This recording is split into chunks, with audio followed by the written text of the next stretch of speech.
Americans love JDM cars. I'd even go so far to say that my generation is obsessed with them.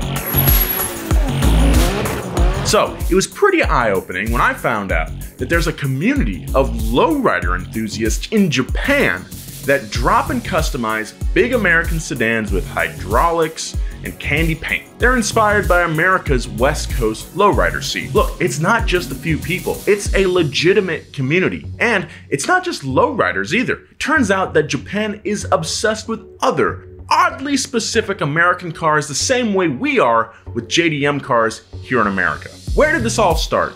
And how are their lowriders different than ours? In this video, we're gonna look at 4 different types of American market cars that found a new home in Japan, and how the Japanese have made them their own. Let's start with one type of car that looks huge in Japan's tiny city streets.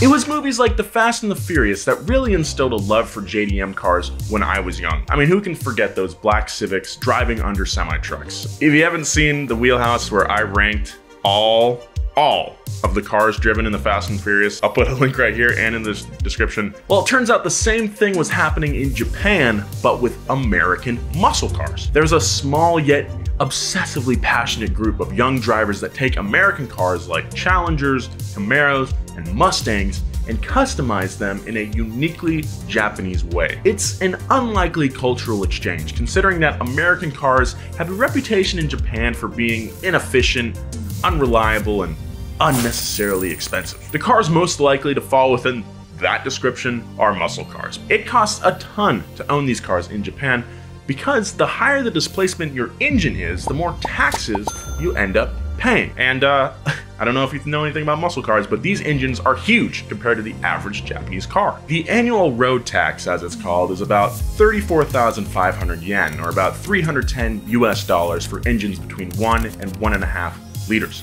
The tax goes up for every half liter on top of that. That means if you own a Camaro SS with a 6.2 liter V8, you're gonna be paying a pretty yenny every year just to drive it. I would not wanna have a big block Mopar over there. So as a result, the muscle cars you see in Japan are pristine and perfectly maintained. These muscle cars are very rare to spot and stick out like a sore thumb, but a part of the car community over there nonetheless. The Daikanyama Morning Cruise in Tokyo is a bi-monthly car meetup that has gained notoriety for how diverse their parking lots get. They've had over 76 different themed meetups, but one of the most popular events they held was for pre-1975 American muscle cars. And something you might not have known about big classic American cars in Japan, they used to be associated with the Yakuza. Although they're not muscle cars, Japanese organized crime preferred huge American cars like Cadillacs and Lincolns, always painted black. The land boats symbolized power, and they were sometimes seen blocking off streets so the rest of them could cruise slowly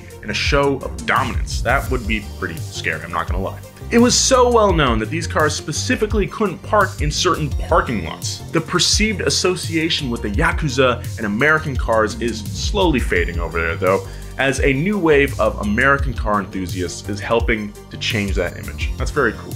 But let's be honest, if you see a blacked out Lincoln Continental anywhere, I'm gonna assume that whoever drives it is gangster as shit. That's a mean, evil looking car, and I want one. We've talked about these cars before, and I'll talk about them again and again until I die. I love Dobby Buns. This is a fun community of racing enthusiasts that take old, short wheelbase Dodge vans, Dobby Buns, and turn them into absolute track monsters. These are sick. They lower them, swap the engine for a big V8, oftentimes a 318 Magnum. Great choice. They tune them and then throw on some wide-ass race tires, RS Watanabes, and Ferrari brakes.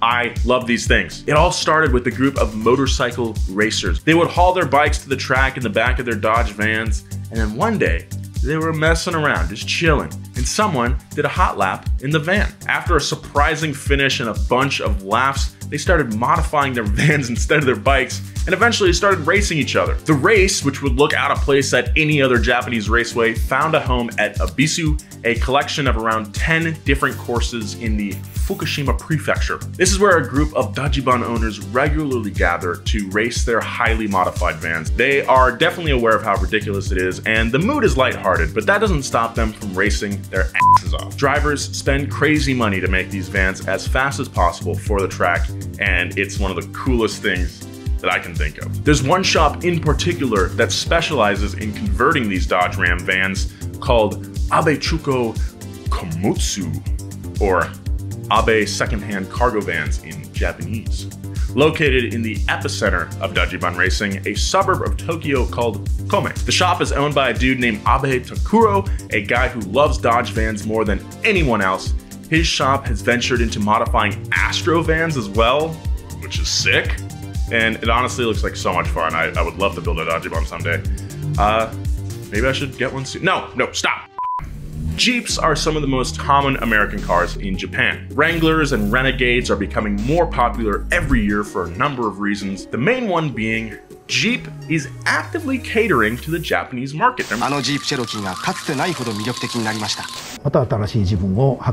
They offer nav systems with Japanese installed. All their models come in right-hand drive, and Jeep is the first American company to qualify for Japan's green car tax incentive. Very cool. It's things like these that helped the Jeep Cherokee to become the first American car company to make the 10 best list in Japan in 2014. I would have never guessed that would happen. If you think about it, the Wrangler makes a lot of sense in Japan. It's the most compact Jeep model, it's got a small turning radius, relatively speaking, and they make specialized folding mirrors because Jeep understands how important that is for parking on tight city streets. Jeeps are also iconic cars. Japanese drivers love them because they are uniquely American and they symbolize the rugged, outdoor lifestyle that many city dwellers romanticize about. Same thing is true for LA. There really is nothing better than driving a Jeep around LA. It's lovely. Jeep groups regularly meet up around Japan and show off their JKs, YJs, CJs, and TJs. There are a few places you can test your Jeep's off-road capabilities scattered across Japan as well. There are tons of videos of people driving on skinny mountain roads on the side of cliffs and through claustrophobic tunnels, just big enough for a Wrangler. No thanks. Feeling claustrophobic as it is. What am I? I'm in this screen. By now, you've probably all seen that Vice documentary about lowriders in Japan. Big American lowriders have gained a huge following over there and continue to grow in popularity. Lowriders started in Los Angeles in the 1940s as a form of rebellion. White car enthusiasts at the time were making their cars faster and beefing up suspension. But Latinos cut their springs, lowered their cars, and drove slower as a sort of FU.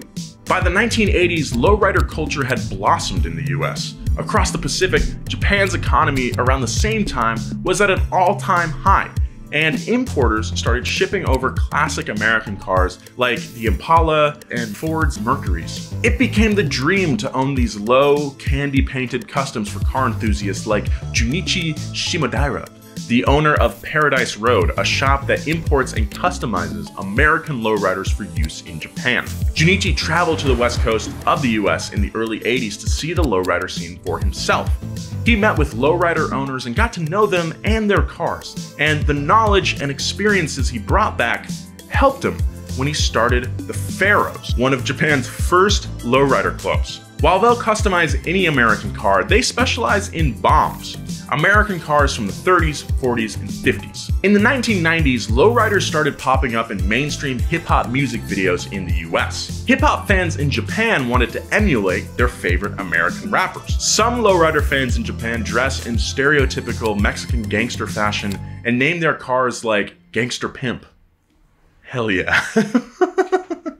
Look, we go cuckoo over JDM cars in America. Up until a few years ago, it seemed like a one-sided love affair. But it's really cool to know that car enthusiasts over in Japan love the same American cars we love. It's also really cool to see how they customize these cars in such a uniquely Japanese way. Stuff that we would never see in the US. It makes me go, yeah, I guess a Camaro can look like a JDM car. That's what it's all about, man. We all love the same things.